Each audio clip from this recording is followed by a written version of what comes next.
உள்ளுவதெல்லாம் உயர்வுள்ளல் மற்றவை தள்ளினும் தள்ளாமை நீர்த்து. அனைவருக்கும் வணக்கம்.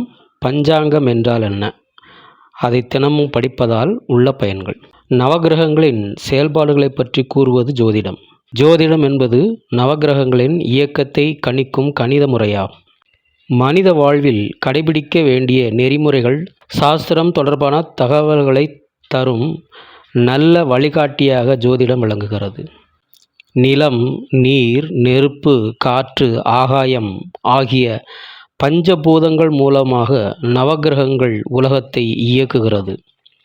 அதேபோல் வாரம், திதி, நட்சத்திரம், யோகம், கரணம் ஆகிய 5 அங்கங்களை கொண்ட பஞ்சாங்கம் இன்றி ஜோதிடம் இல்லை.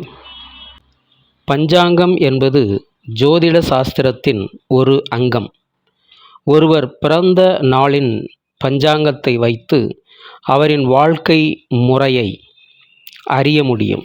அதேபோல் தினசரி பஞ்சாங்கம் உலகியல் மாற்றத்தினால் தனி ஒருவருக்கு ஏற்படும் பாதிப்பை காட்டும்.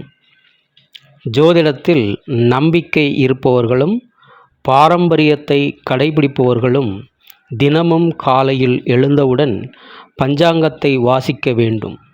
பல சிவ விஷ்ணு ஆலயங்களில் மூலஸ்தானத்தில் உள்ள இறைவனுக்கு தினமும் காலை நேரத்தில் பஞ்சாங்கம் படித்து காட்டப்படும் வழக்கம் இன்றும் இருந்து வருகிறது.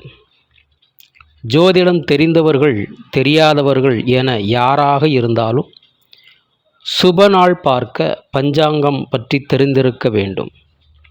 5 அங்கங்களை கொண்டது பஞ்சாங்கமாகும். பஞ்ச அங்கம் பஞ்சாங்கம். அவை திதி, வாரம், நட்சத்திரம், யோகம், கரணம் ஆகிய இந்த பஞ்ச அங்கங்களே பஞ்சாங்கத்தின் 5 அங்கங்களாகும். இந்த பஞ்ச அங்கங்களை அறிந்து கொள்பவர்களுக்கு எல்லாவித சுப பலன்களும் உண்டாகும். விரோதிகள் புறமுதுகிட்டு ஓடுவார்கள். ஜாதகத்தில் உள்ள தோஷங்கள் விலகும். நீண்ட ஆயுளும் சகல ஐஸ்வர்யங்களும் உண்டாகும். தினந்தோறும் காலையில் பஞ்சாங்கத்தை எடுத்து பார்த்து அன்றைய திதியை சொல்வதால் செல்வம் கிட்டும். வாரமாகிய கிழமையை சொல்வதால் ஆயுள் விருத்தியாகும். நட்சத்திரத்தை சொல்வதால் பாவம் விலகும். யோகத்தை சொல்வதால் நோய் நீங்கும்.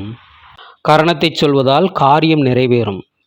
பஞ்ச அங்கங்களை தெரிந்து கொண்டு அன்றாட பணிகளை அனுசரித்து பழகுவது நல்லது. நன்றி, வணக்கம்.